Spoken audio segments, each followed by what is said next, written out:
Welcome to the Wayne Bennett Podcast, celebrating West Virginia's people, places, and the culture of Southern Appalachia. Now here's your host, Wayne Bennett. Welcome to Wayne Bennett's Podcast. I'm your host, Wayne Bennett, and this is episode 154. It's November the 11th, 2024, Veterans Day. And we'd like to give a tribute to all the men and women who have served our country and fighting for our livelihood and our freedom, and say thank you and God bless you. And our guest today is a local doctor, a neurologist. He's a businessman. He's a philanthropist. Dr. B.K. Vaught, welcome. Thank you. Thanks so much for having me. Tell me, first thing, B.K., how come you go by B.K.? So of course, my real first name is Barry, B-A-R-R-Y, and I was named after a favorite student of my mom's who she was a teacher at Independence High School at the time, and had a favorite student named Barry that I was named after. And then I think once I was in this world, she didn't really love the name to call me that on a regular basis. So even my parents call me BK and have from the beginning. My middle name's Keith, and that's how we got there. And there's nobody not almost anybody in the whole world who calls me Barry. You know, it's I'm kind of with my name is Aubrey right. Wayne, yeah. And my dad's name, he went by Aubrey, and of course I named my son John Aubrey, my grandson Ian Aubrey, and everybody goes by the other name, right. Yeah. But it's still around. I would be remiss if I didn't ask you about your parents. I haven't seen your dad or mom in a while. Great educators, was in the system for many years, held several different positions. How are they doing? They're doing great. You're right. My dad was a principal at Bradley Elementary when I was there, and Park Junior High, and then was, when he retired, which has been many years ago, he was one of the assistant superintendents. And Mom was at Stokoe High School and Independence High School, and at the Vaught, which became ACT, and they're both doing great. Today's actually my mom's 81st birthday, and so we're gonna have a big celebration of her this evening, and it's so they're doing great. Dad's 82, or I think 82 or 83. Mom's 81, and they're doing pretty well. You know. Well, happy birthday, Mary Ellen Vaught. And I worked for your dad at Park Junior High, and great principal, loved wrestling, and he helped actually get the youth program going. When I started a youth program at the YMCA, and Bradley had a team, and he got into it as a principal there. He bought a mat, and it really helped us. We gave us a place, an arena where we could wrestle some, and they had some pretty good. Phil Bartram was the coach. Did you wrestle there at Bradley? Not at Bradley, no. Okay. But I, of course, remember Mr. Bartram, but I didn't. Phil Bartram was the coach, and Phil just recently got put in the National Wrestling Hall of Fame. Fantastic. And for the years that he put in with youth in high school and those kind of things, and he was he's living in Ohio now, but that helped start it out. Now, how did your mom's from Mount Hope? She was a foster, isn't she? That's right. Yeah. And how did they meet? You know, it's a good question. I think it was through mutual friends at the time, and sadly, I don't know that I really know that story. I know that there was, there were some friends involved, but the details I don't know. I'm gonna have to. Now, he grew up on Midway Road. Right, that's right. Top of the hill there. So his family had a Pee Wee's Market that was I guess a pretty popular place on top of the hill there at Midway Road, heading toward that way, not far from where our office is now. And how they came to meet, I don't know the answer to that. Yeah. Well, who was Pee Wee? Pee Wee was my dad's dad, my grandfather. Yeah. You grew up somewhere around that area, right down behind the where the store was or is, or the building where it was, and we in the Carter Addition, if you know where that is, that up on the top of Crab Orchard Hill, and down over in the valley, and grew up there, and right in my grandfather Pee Wee passed before I was really, I was probably one or two, and so never really knew him, but with my grandmother, my dad's mom there, and the history of that store, and it's really great growing up there. They had that store building, but they didn't have the store anymore. and it was also their home, and so had all the racks and things you'd expect from a store that wasn't working anymore. It was like a playground inside their back rooms to go in there and mess with to see all these fantastic display cases and old tools and containers and jars and racks and all this stuff. It was really kind of, as a little kid, it was like a wonderland. Is the building still there? It is, yeah. It looks mostly like a house, but up one side there's multiple garage doors where they would open and have the market, and that's the way I remembered as a kid, and it's still like that now. Yeah, but the old timers will remember, but that used to be the only way you could get to Sophia was over the mountain there at Midway, right. And it kind of took everything away and go to Coal City, and that was and of course back during the mining days, you had plenty of beer joints along the way too, and all of them did well. Now your brother Chris, he played basketball, and he's kind of into medical business too, isn't he? Sort of, yeah. So he played basketball at junior high, kind of.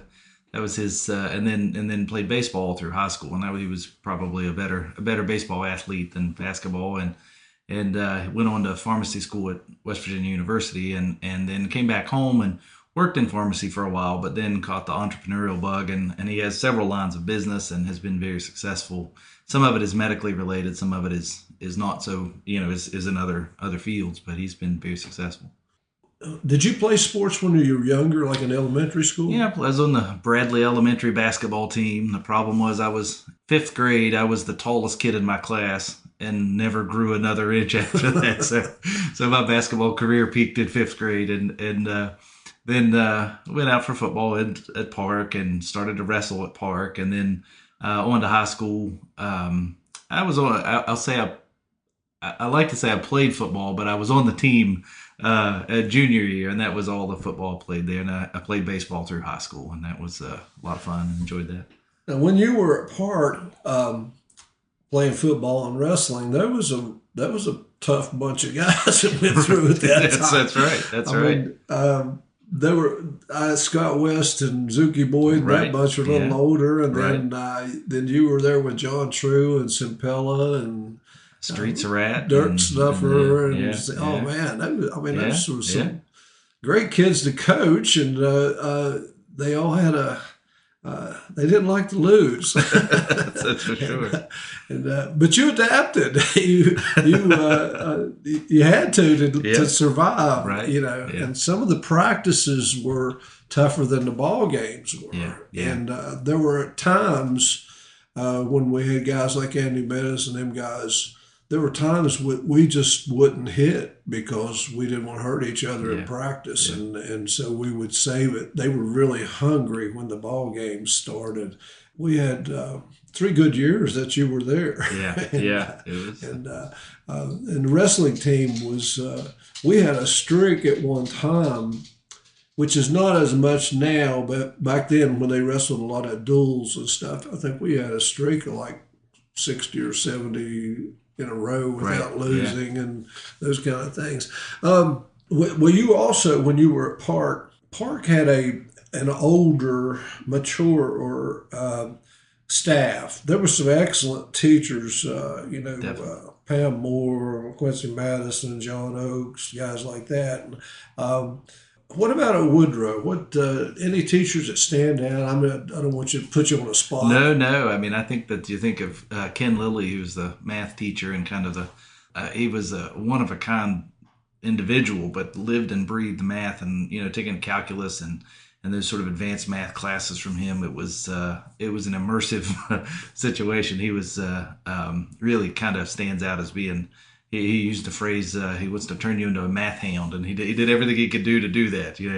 I think of physics with Mr. Dan Doman, if you recall Dan. He's a super great guy, but he just really, loved physics and the idea of science from those two people. And Joe Katz, who is still around, he taught me a whole lot of chemistry that was useful the rest of my life. So, when did you decide to go in? You kind of thought about pharmacy first, didn't you? A little bit. I think my brother had sort of paved the way for that, and it seemed like I understood the process. But got to got to college, probably in my freshman year of college at WVU, I decided I wanted to go to medical school, and WVU is a great medical school, and it was an opportunity to form some relationships as an undergraduate, and then kind of follow those through with both classmates and professors through WVU School of Medicine. Yeah, you graduated at Woodrow in '93. Correct. Yes, 1993. You had a pretty good career in high school. You had the advanced placement awards, and I saw one time you won a English award from the Kiwanis Club, and you were in the Governor's Honor Academy. Now that was a big deal, and you were on the advisory committee, weren't you? Right. What did that involve? Well, it's the West Virginia Governor's Honors Academy, and I think it still exists today. What it turned out to be was a 1-month experience, and it rotates around the state. But at the time, it was at West Virginia University, and so you spend a month, between your junior and senior year, as not exactly as a college student, but it's a 1 month away from home. When a kid who'd never really been away from home, that was a big deal.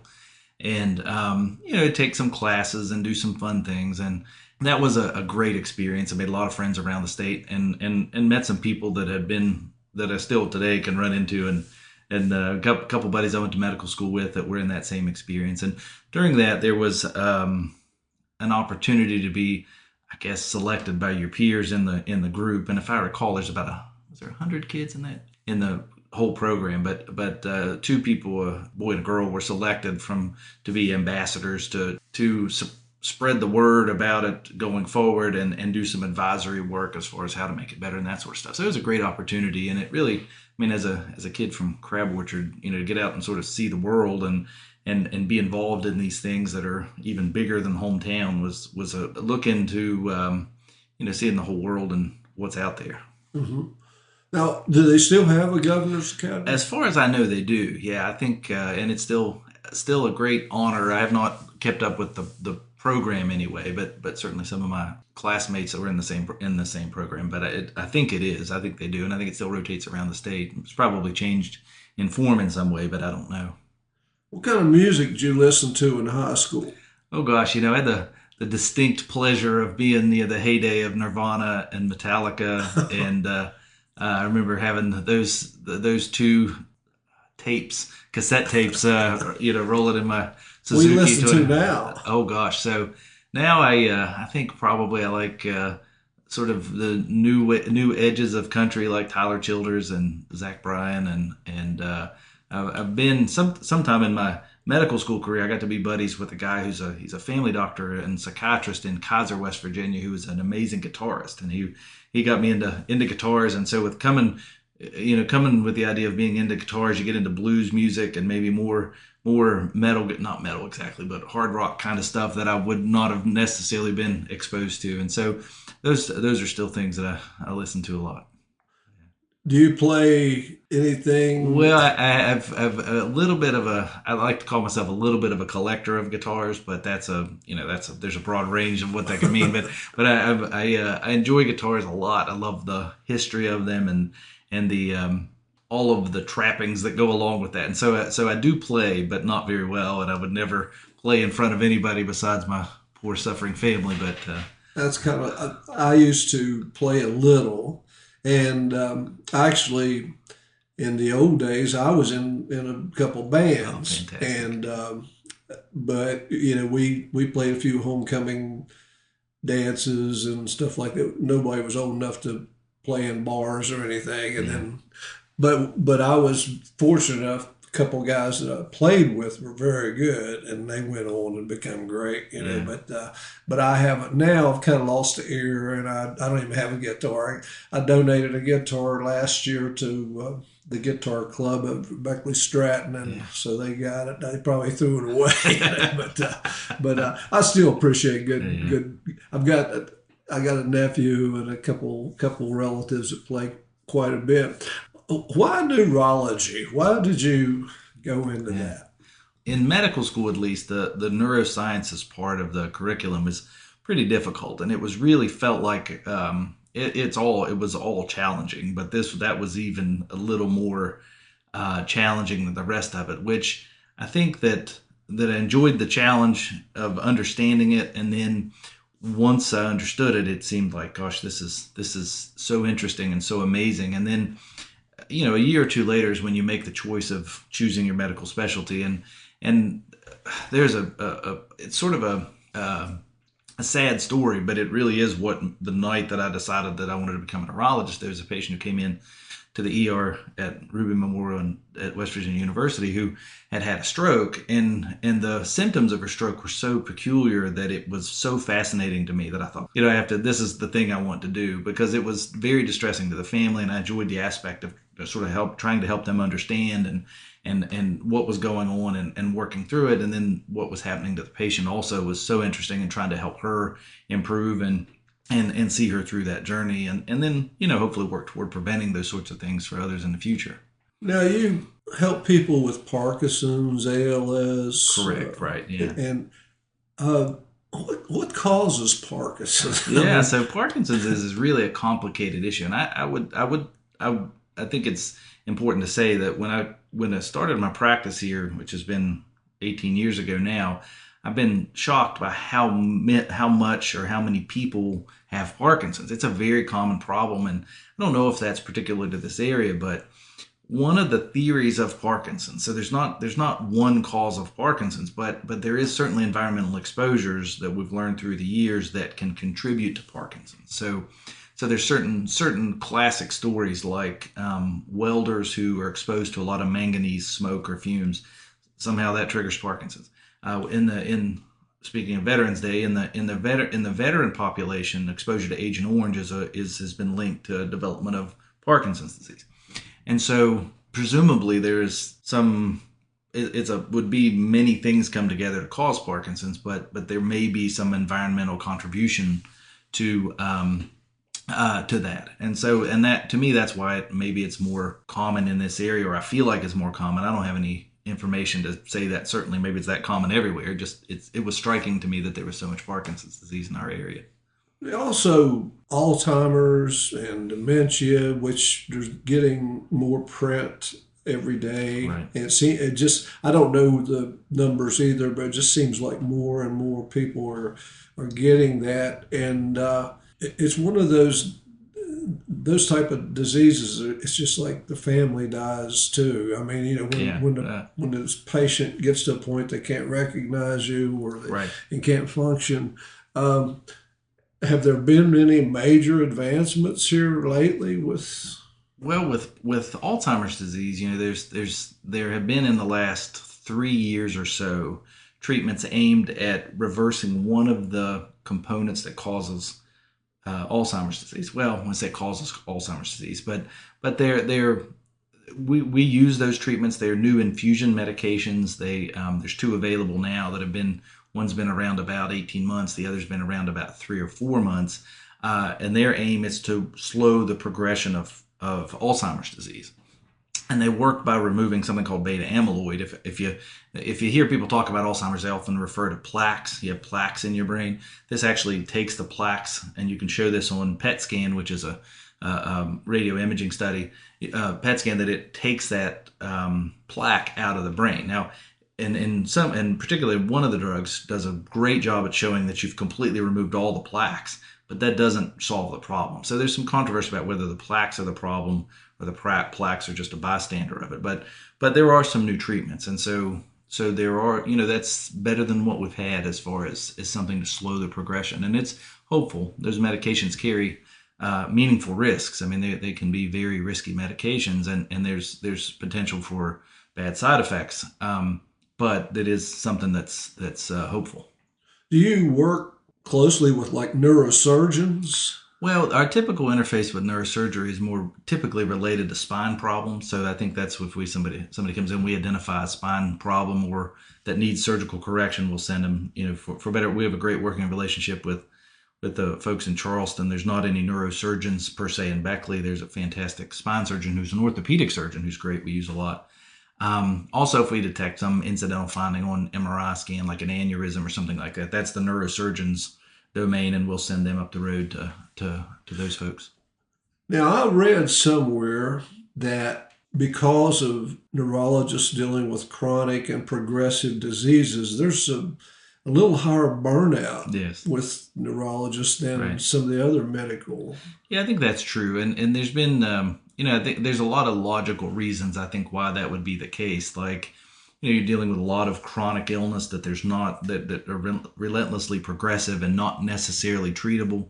There's an old adage in neurology that the neurologist's job was, the phrase goes, diagnose and adios. So the idea is that they tell you have some terrible problem. Sorry for your luck. There's nothing we can do about it, and send you on your way, right? So if that was Parkinson's disease or ALS or whatever.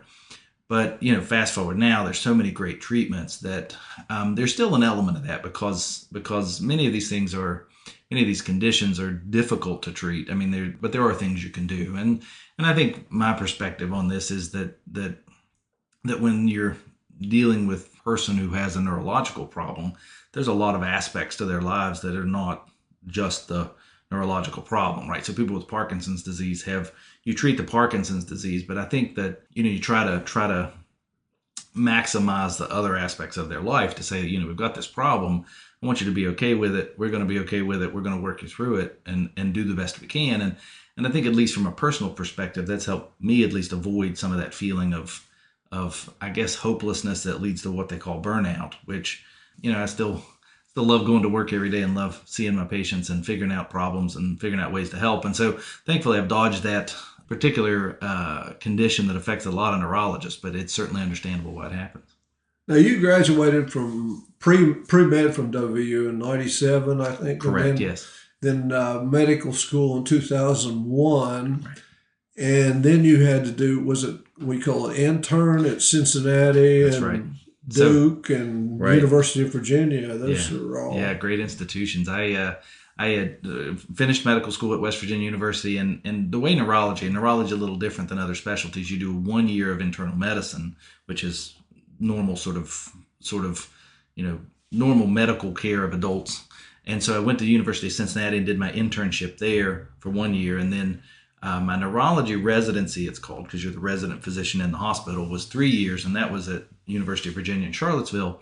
And there I took an interest in diseases of nerves and muscles, and went to Duke University to do a fellowship in something called neuromuscular medicine, which is a subspecialty of neurology focusing on muscle conditions and nerve conditions in the arms and legs versus brain and spine conditions, just to make that distinction. And it is really a great experience, all of those places. But come back to West Virginia in 2006, and because there's not a lot of neurologists around, I see people with all kinds of neurological conditions. So my practice isn't focused just on neuromuscular medicine, though we do a lot of that.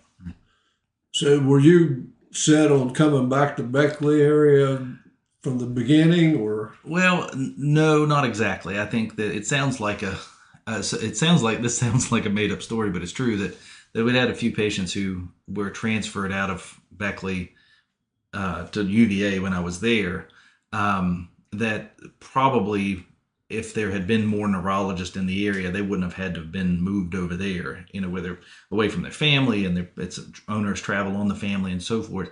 And so my wife and I talked at the time and said, we like Beckley an awful lot, and there's a need for neurologists here. Let's work on moving to there, and it's worked out. Let's go back to your wife. Somewhere along the line, you got married. That's right. Yeah. When did you get married? So we got married in 2000. Better make sure that's right. Yeah, so 2000. you were in med school. That's right, in med school. Where's she from? She's a Beckley girl. She went to Beckley Junior High and Woodrow Wilson High School, and then she went to Marshall for nursing school, and then got her master's degree at West Virginia University while I was in medical school. And she's a nurse, and then became a nurse practitioner, and then we moved all around together before settling back here. Well, she works with you now. She does. That's right. Yeah, we opened up practice in 2006, and she sees patients there, and we have several other nurse practitioners as well. They're positive, and are there any minuses about working with your spouse? Oh, not really. I think that, a lot of people say, like, oh, I could never do that, or that wouldn't work out, or whatever. But there's never been really much of a trouble. Sometimes we get in discussions about how things are handled at work, or I think the biggest trouble I get in is forgetting to keep her in the loop about something that's going on. But that's normal stuff, and we have a good separation between. And what's her name? Kelly Davis was her maiden name. Now you have two daughters. Two daughters, right? And one of them's out of school, isn't she? Well, so I have one daughter that is a sophomore at Marshall, and then the other is a junior at Woodrow Wilson. And did you go through the soccer and the volleyball? Yeah, and all that so stuff? my older daughter was a soccer player all through youth soccer, and then played at Woodrow and had a great run, and ended up, I can't remember, I think she was second team All State maybe when I think that's right. I don't. It may have been. I think that's correct, but she's gonna kill me if it wasn't second team. But anyway, that's and then she decided to pursue, kind of focus on academics when she went to Marshall, and is doing great there, and really she's interested in going into medicine, which I'm happy about. So she's working toward going to medical school at this point, unless life changes. Yeah. Yeah, Marshall has really upgraded their medical program. Definitely. And especially with Brad Smith as the president, Yeah, right. He's done a lot. That's and, right. Your daughter, that's a junior, is she involved with in high school? So she's been when she was little, she was in volleyball and she was in soccer, and didn't really click with her, and then she got into competitive cheerleading, and so when the season is right, we do, I guess, what you would call travel cheer, which is similar to all the other travel sports, but that season will start after school season. So she's a cheerleader for Woodrow now, and shout out to them. They won the regional championship Saturday night it was at Riverside High School. So they're going on to states, which will be in December sometime, and that's really a passion of hers, and she's excellent, and I'm proud of her for that. She's really puts a lot of work into it, and I admire her. It's a lot of practice and a lot of hours and a lot of tumbling and a lot of doing things that are a little bit fearful, like a backflip on the gym floor, which is different than a backflip on the mat. And she's overcome all that, so I'm proud of that. Yeah, I've watched some of them, man. Oh, it's amazing. They throw them girls up in the air and stuff, and I hold my breath, that they can catch them. But now, when most people in the medical, doctors are going under certain umbrellas like Access Health or whatever, Right. You took off the other direction and went into business for yourself. Right. And how's that working out? Well, it's working out fine. I think that when Kelly and I started to practice in 2006, obviously there's a year or 2 years worth of work that begins before you open a practice. There's a lot of complications of dealing with insurance companies and licensing, and then the normal business licensing stuff. And people, my contemporaries at Duke were like, "You're crazy." We're one buddy that's she's a professor at Duke now, and another buddy who's joined a big practice in Wake Forest. And they're like, "What are you doing? Why are you doing this the hard way?"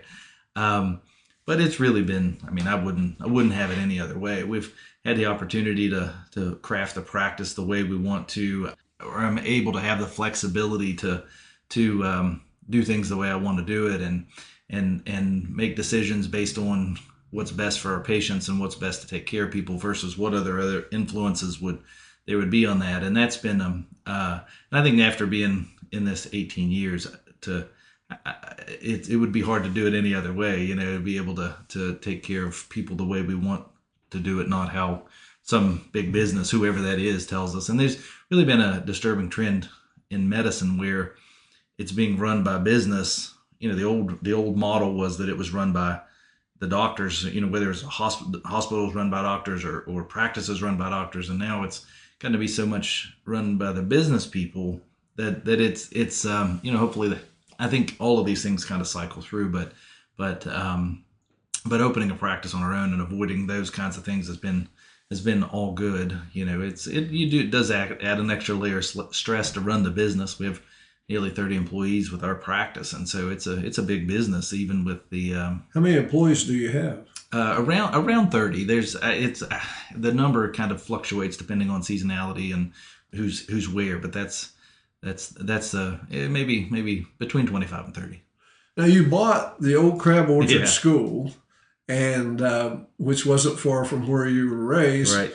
And what would you do with the gym area? What's that? So it's still an elementary school gym. It still has bright blue vinyl tile floor, and the old style elementary school stage that.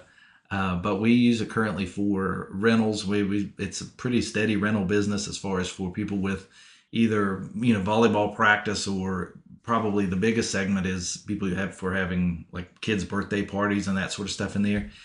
Because of fire code, we had to separate it physically from the main building, and that's a long, complicated story. But so it's separate rather than there being a connection between the building. But it is.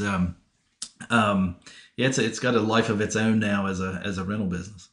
Didn't you think at one time about having like a rehab center or something like that? I think that that we'd thought, and I still probably have hopes of maybe something like a community center for. We mentioned Parkinson's disease earlier. That there's good evidence that regular exercise of a certain type, like boxing type exercises, cycling type exercises, are particularly good for that condition. And so putting together some exercise groups or something like that and using that space for it. And that's still, on the master to-do list as we work through the next few years. Well, didn't you start the Hilltop Coffee? Right, yeah.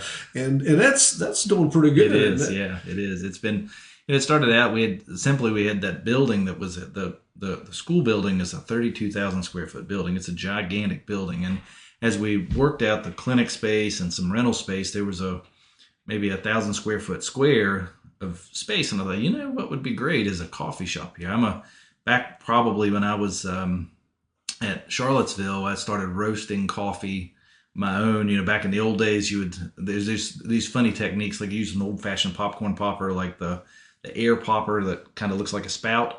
You put the green beans in there, you sort of do it by hand till they're just right, and you dump them out and cool them, and got into all that coffee sort of stuff and the different varieties and the different roasts and the different ways to prepare it. So I've always sort of had a bias toward good coffee, and we saw that space and said, what, this would be a good, just the intent was to have a place for our patients who are coming to visit us to relax and have a cup of coffee or something. And it was an excuse for me to buy the fancy espresso machine to say, well, it's not for me, it's for the business, but then I managed to hire some really fantastic and amazing people who have grown it into a business that is really has a life of its own as well. And we it's that location has been great. We opened a location out at New River Health in the old Kmart building in Oak Hill. We have a second location there that is thriving, and we serve the patients and the people who work in that area and in the Oak Hill area.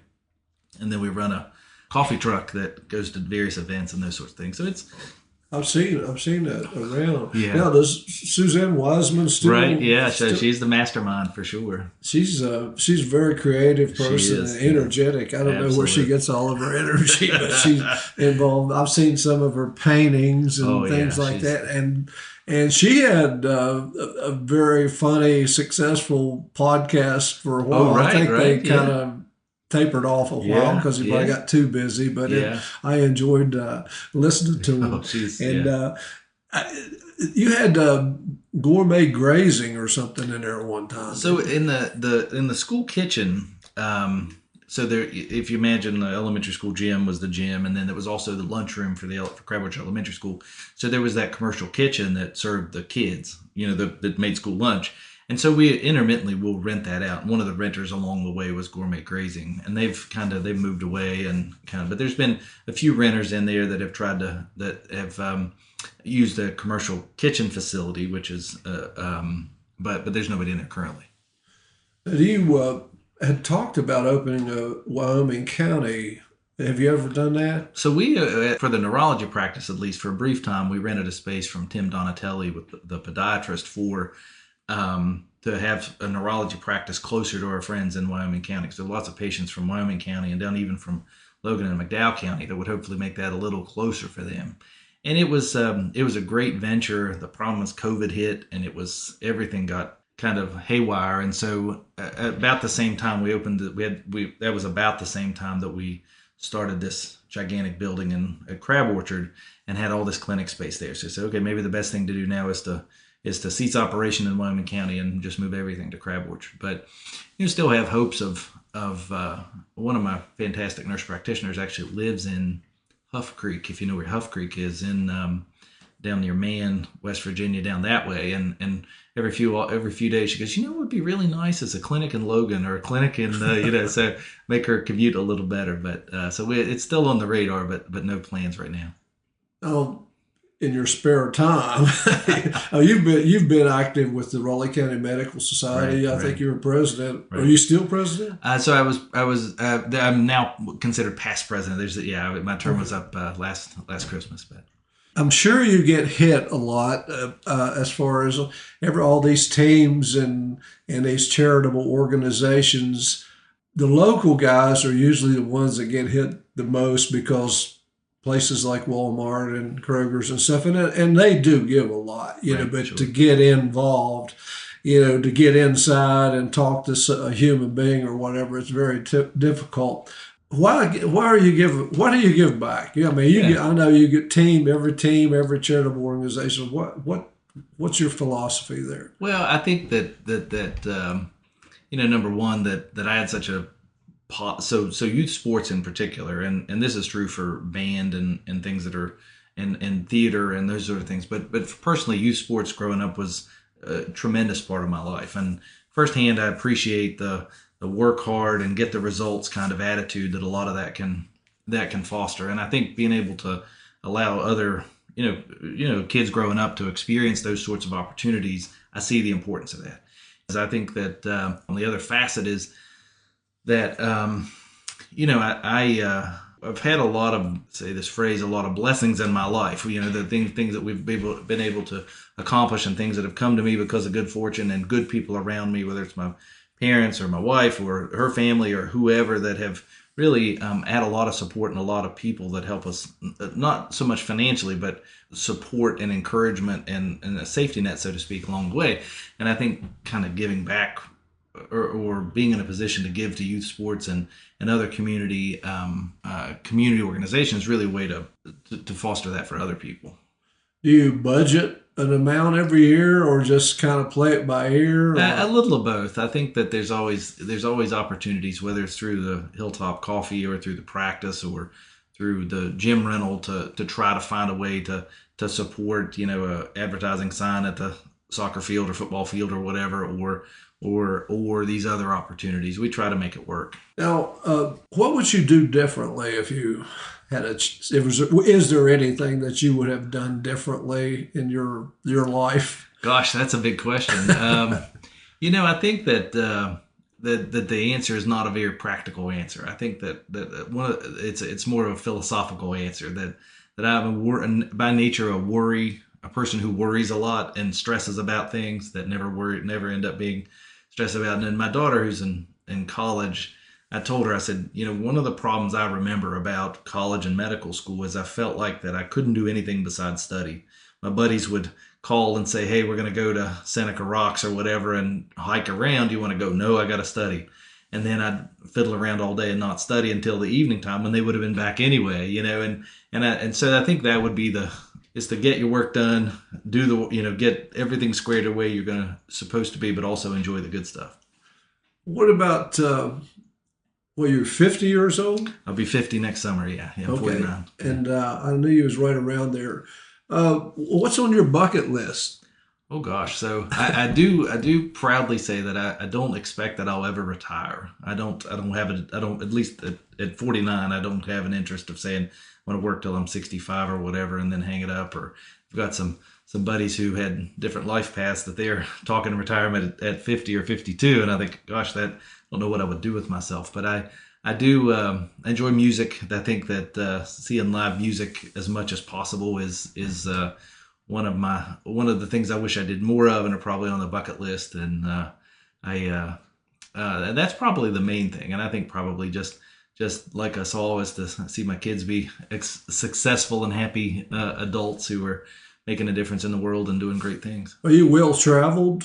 I do, through work and a little bit of leisure. I do get to travel a lot, and that's I enjoy travel, but I have a quirk that my wife doesn't really appreciate, that I like to go somewhere for 2 or 3 days, and so I get a little restless and antsy on a long vacation. So we try to take shorter trips, and sometimes became one of my favorite quotes is to give anything less than your best is to sacrifice the gift.